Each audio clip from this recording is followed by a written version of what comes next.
Hi guys, it's your guy Greg Giants here with another Giants video, and the conclusion, day 3 of the NFL draft, as the Giants used their 3 6th-round picks. We did have a 4th and 5th round pick before, but we used those to trade up for wide receiver Malachi Fields, who I did a video on yesterday, along with Colton Hood for the day 2 recap. So the Giants only had 3 6th-round picks. I didn't know what the Giants were going to do. I thought maybe they were going to try to trade like 1 or 2 of those for veterans, like the Bears did last year with one of their offensive linemen, like other teams do, so on and so forth. But nope, the Giants just chose to use all 3 of them.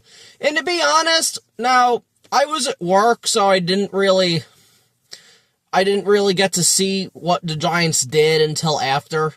But I like these picks, though. And starting it off at 186th overall, our original 6th-round pick, I believe, the Giants selected Bobby Jamison-Travis, defensive lineman out of Auburn. He's 6'3", 328 pounds. And the thing with Bobby is his main thing is just stopping the run. And honestly, I'm good with that. If these late-round picks are going to hit and make an impact, try to have them do as little as possible. And this guy's main job is just going to be stopping the run. I have some stats here that I saw on Twitter, but I'm going to give people credit, of course. This one from Bobby Skinner from Giants Nation show. Please go subscribe to his channel. He does such a great job every single day, really puts in the work. So that guy deserves everything. Regardless, Bobby Skinner said, Travis had the 2nd highest run stop rate in the 2026 draft class for defensive tackles, only behind Caden McDonald. Again, so Bobby Jamison-Travis is just going to be a 2-down defensive lineman who's going to help us stop the run. Hopefully, once we sign DJ Reader, maybe if we sign Christian Wilkins, which I'm hoping for, or Shelby Harris, Travis will be able to just stuff the middle, honestly.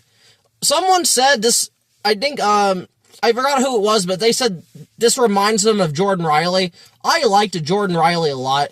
Jordan Riley, to me, had more pass rush upside, but at this point, I don't care. Get this guy on the field, let him stop the run, that's what we need, so he's the first step in really replacing Dexter Lawrence, even though Dexter Lawrence couldn't stop the run at all, and this guy actually has a pedigree of stopping the run. And then the last stat I have from here is from Marshall Green of Giants Now Chat Sports. Go subscribe to them. I'm going to leave Bobby Skinner's channel and Giants Now Marshall Green's channel in the description as well. Go watch their videos. They both do excellent work, honestly. So, regardless, he wrote, Bobby Jamison-Travis had a run stop percentage of 12.1%.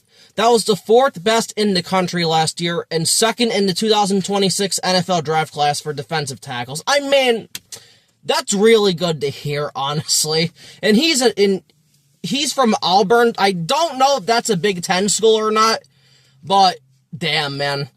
Honestly, like, usually Auburn plays Alabama. They play those really good schools. So if he can do that against those schools, I'm all on board to have him on my team. So, Bobby Jamison-Travis, welcome to the New York Football Giants. We are happy to have you. Hopefully you make an immediate impact.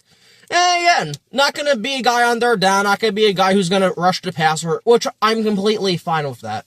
It's nice that these picks here just have a simple role, honestly.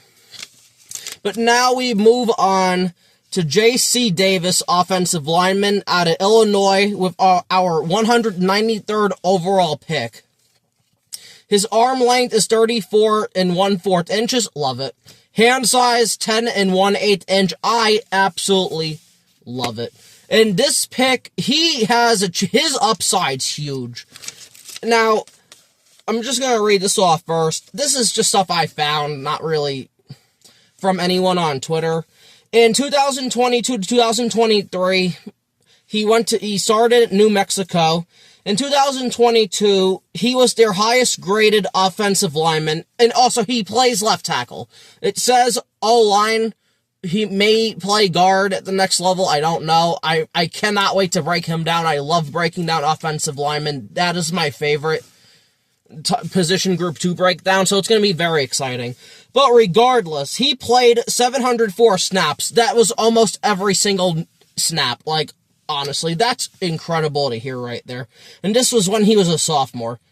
I think freshman or sophomore. 2023, he was graded as the number 4 graded tackle in the nation, according to PFF, and he played 827 snaps at left tackle.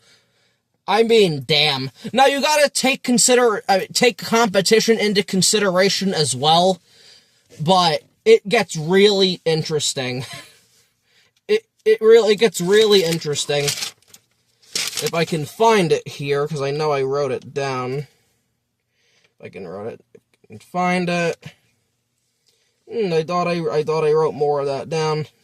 But regardless, then he transferred to Illinois in 2024. Now, this is a Big Ten school. So he's going up against Ohio State. He's going up against Michigan. He's going up against big-time, big-ass schools at this point. So, and again, I thought I had some 2024 notes, but I don't see them. Nope, don't see them. But regardless, in his senior year, in 2025, he was graded as the number 3 graded left tackle in the nation during the 2025 season, according to PFF. Now, you could take PFF with a grain of salt, I do. But for me, who I'm not the biggest college ball watcher unless it's like January, February, March for the draft breaking down these guys, but I love hearing that shit. I mean, that's fantastic. I mean, again, he's going up against Ohio State, Michigan, Texas. These are really good schools, and to be the 3rd graded left tackle in the nation, that's incredible. Now, I don't know why he's a 6th round pick, so I can't wait to break down the film myself to see why. But, and then I also see here, I thought I wrote it down, but I guess not, that in 2024, he was like the 7th or 8th ranked run blocker at left tackle as well in the nation. So, it's not just he's just a pass blocker, he can do both. So, I'm honestly just kind of surprised that he was a 6th round pick, but it's just going to be interesting to see once I watch his film, which I'm very excited for, why. Like, just why he fell all the way to the 6th round, but he, out of these 3, have the highest upside of actually really being something. And I don't want to take anything away from Bobby not being anything, but he's a 6th round defensive lineman. These guys really, like, have a set role. If he could be an awesome run stuffer for us, I'll take that. If he can do more in this league, like with maybe pass rush upside, which I doubt it, that would be great. But I think that this guy really does have a lot of potential, though, in J.C. Davis. So I'm very happy with the pick. I like that John Harbaugh and Joe Schoen decided to go trenches again with their 6th round picks, just like they did in the 1st round. I mean, that's how you win in this league. You win in the trenches. You win with dominant offensive linemen and dominant defensive linemen. That's just how this goes. A lot of people were mad we didn't take another receiver. We don't need another receiver. We don't. Our wide receiver room's fine right now. And there's a chance we might sign Odell, so the wide receiver room's fine right now. We already picked a corner. We didn't need to do that. None of these safeties were worth it. So when in doubt, just go with the trenches. Period. Just go in the trenches, and I'm glad they did that. But now for the last and final pick for the Giants, they went with their 193rd overall pick. We had 2 consecutive picks. They went Jack Kelly, linebacker, BYU. He is 6'1", 240 pounds. Usually and typically, these guys don't work out unless they have a unique skill set and they fell due to medicals or they just fell due to, like, off-the-field problems.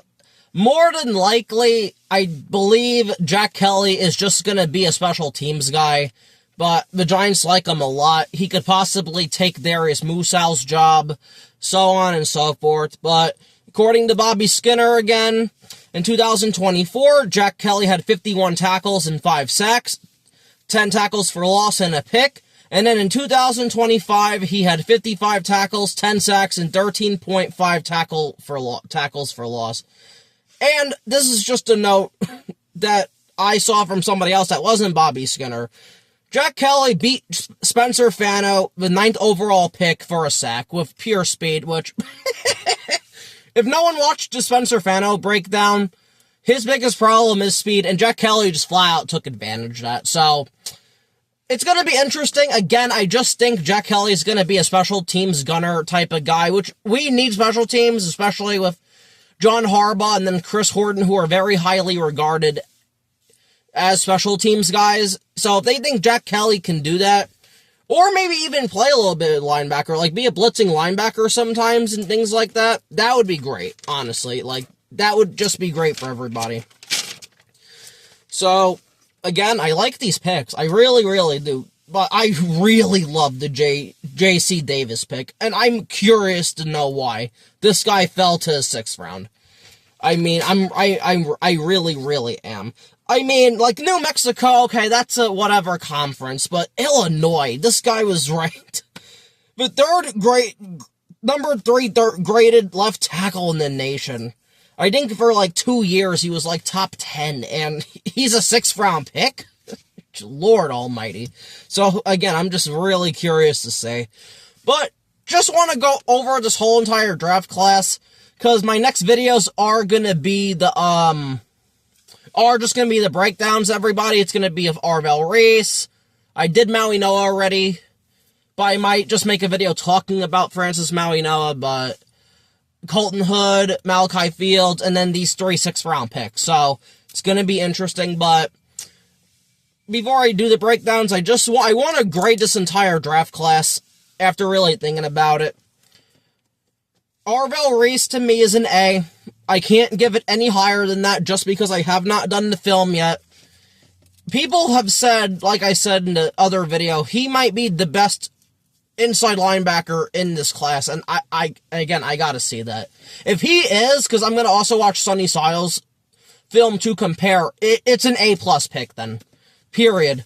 But right now, I'm gonna give it an A. So, yep. Francis Maui Noah, A+ pick. Honestly, his ceiling was 3rd overall that the Cardinals should have did, but the Cardinals are stupid. And, oh boy. I'm just gonna get off on a different tangent I'm just gonna get off on a different tangent for a minute. I went off on the Arizona Cardinals for like a half hour because my second favorite team are the Cardinals when these stupid dumbasses picked Carson Beck with the top 3rd round pick. Like,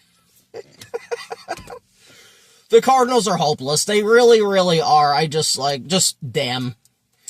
But regardless, though, but forgetting the Cardinals for a minute, because again, that's just a whole nother thing. Who should have taken Francis? That's an A+ pick for me. I do not care about Caleb Downs. It is what it is. John Harbaugh clearly did not value Caleb Downs, or he wouldn't have passed on him twice. A+ pick. He can be an elite tackle, possibly. More sort of an elite guard.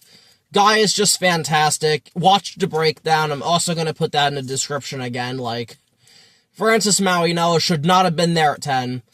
5 would have been a little rich for me, depending on the board, but 100% A+ pick was Francis Maui Noah, so I'm all good with that. Then second rounder, Colton Hood. After just looking back on it, I'm going to give this a B+. People had Colton Hood as a projected 1st round pick. His ceiling was, I believe, 18th overall to the Minnesota Vikings. I wish I would have been nicer to Colton Hood. It's not really him. I was just mad that we did not pick Jermod McCoy, who actually went in the top of the 4th round. He was the first pick of day 3, so an excellent pick by the Raiders, but Colton Hood has the potential, especially in this system, to be a really good press coverage type of corner, which Denard Wilson excels in. You have 3 press corners pretty much. You have Paulson Adebo, you have Deonte Banks, and now you have Colton Hood. I mean, honestly, you could make it work. Colton Hood is a perfect fit for that. The Giants went true to their board. They had this guy, the number 1 player on their board for day 2. So, I mean, I can't get mad at them for that. I can't. I don't know if without the injury concerns, they would have had Dramad as their number 1 player or not, but at this point, it is what it is. You can't cry over spilt milk. But Colton Hood, it's a B+ for right now. I can't wait to do his film and his breakdown as well. Then, Malachi Fields, the wide receiver we traded up for, where we traded our 4th and 5th round picks. Because of the trade itself, I gotta give this a C right now. The guy has really no speed, no separation. He couldn't really do it at Notre Dame. I mean, again, it is what it is. He has a specific skill set. That's just what it is. This is going to be a guy who's a contested catch guy at 6'4", 210 pounds. Going to come down with the ball like Lil Jordan Humphreys did for us last year. And he can run block like a motherfucker, which is something John Harbaugh and Joe Schoen were really looking for. And again, I can't hate it. If it's one of their best players on the board, they had a round 2 pick on, round 2 grade on, again, how can you get mad at that? It is what it is. But, again, I would have went McCoy, and that's what I thought it was, honestly, the trade. But, again, it's just whatever. But, my biggest problem is, you cannot give up a 2027 4th round pick. I don't like that. The 2027 class is supposed to be a lot better than this one. Yes, I know you're going to get a comp pick more likely than not, but 1, you can't just count on that because there's a chance you could not get it. And 2, just stack up picks for that draft. Again, that's not a good excuse or defense for me. So because of that, because of the trade, I would have given the player himself a B-, or a C+, but this is a C. This is just a C right now. It is what it is, but. And then now, 6th round pick, Bobby Jamison-Travis. He's just going to be a flat-out run stuffer. And again, I'm good with that. Don't put too much on his plate. Just have him be out there for the first 2 downs. Just stop the run. So, I'd give it just maybe a B- or a C. Just because he can't really do anything else, but these are 6th round picks. 6th and 7th round picks really don't matter. At that point, once you get to the 6th and 7th rounds, you're looking for just, depth and special team players. That's it. So, I'm gonna give him a B-. Hopefully, he can make an immediate impact right away on this defensive line, whoever he's next to, or if he's behind a DJ Reader and maybe a Christian Wilkins we sign, or a Shelby Harris, or whoever. But if he can start, though, if he really proves himself in training camp in the preseason, that would be great for us, especially a 6th round pick. J.C. Davis, the offensive lineman out of Illinois, I'm giving this a B+. I don't give a fuck. Period. Just off of the PFF stuff, being durable, this guy could be a very good tackle. Again, I value offensive linemen a lot. I could end up watching his film and he could suck, but I'm giving it a B+. I don't care.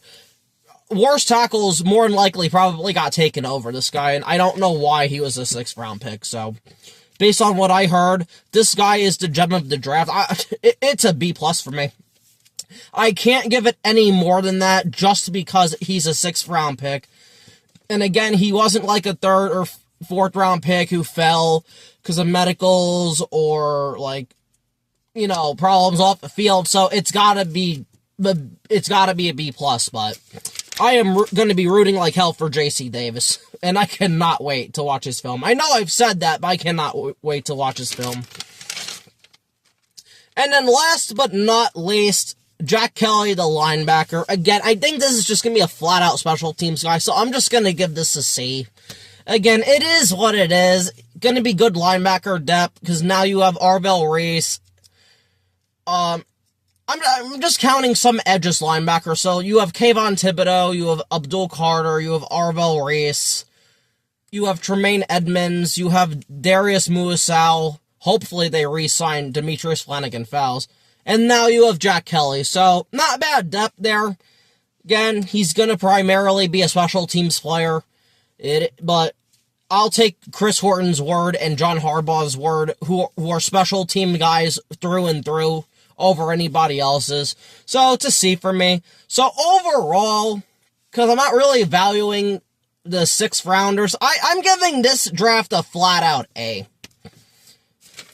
And if I revisit this in a few years, and J.C. Davis does his shit and he's a starter, this is probably going to be an A-plus draft. Like, the Giants, for the most part, they nailed this shit out of the park. I mean, you got Arvell Reese, your number 1 player on your board at 5th overall. You didn't have to trade up. You didn't have to do anything. He just fell to you. I mean, you got your number 1 tackle and your number 4 player on your board at 10. I mean, man, your number 1 player on your board for day 2 didn't have to do anything. Maybe they're lying about that, but I doubt it. I don't think they wouldn't have a reason to lie about that. Then Malachi Fields, you had him as a 2nd round pick. You got him in the 3rd. Yes, you had to trade up, and that's why he's a C and not a B-. Or, no, that's why he's not a C+ and he's a C, just because of the trade. So, again, I don't hate this draft. I think this is one of our better drafts we've had. I just hope, once we come back to this in 3-4 years, these guys are all pros. These guys are really good players for us, and they're making an immediate impact, making us contenders for years. Because this is how it starts.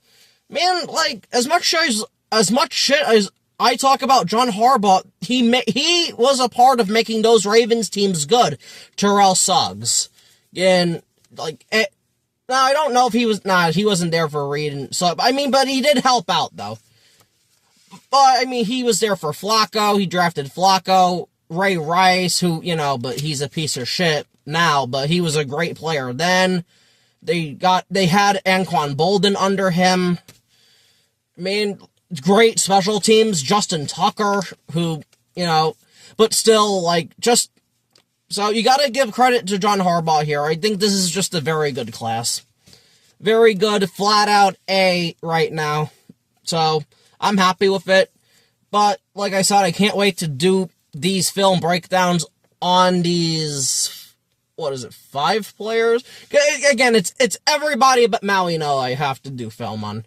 So, it's going to be interesting. I can't wait to do it. But this has been your guy, Greg Giants. Thanks for watching. Thanks for sticking with me through these, through these draft days and all that. But until next time, please like, share, subscribe, and comment. And peace. And thanks for watching.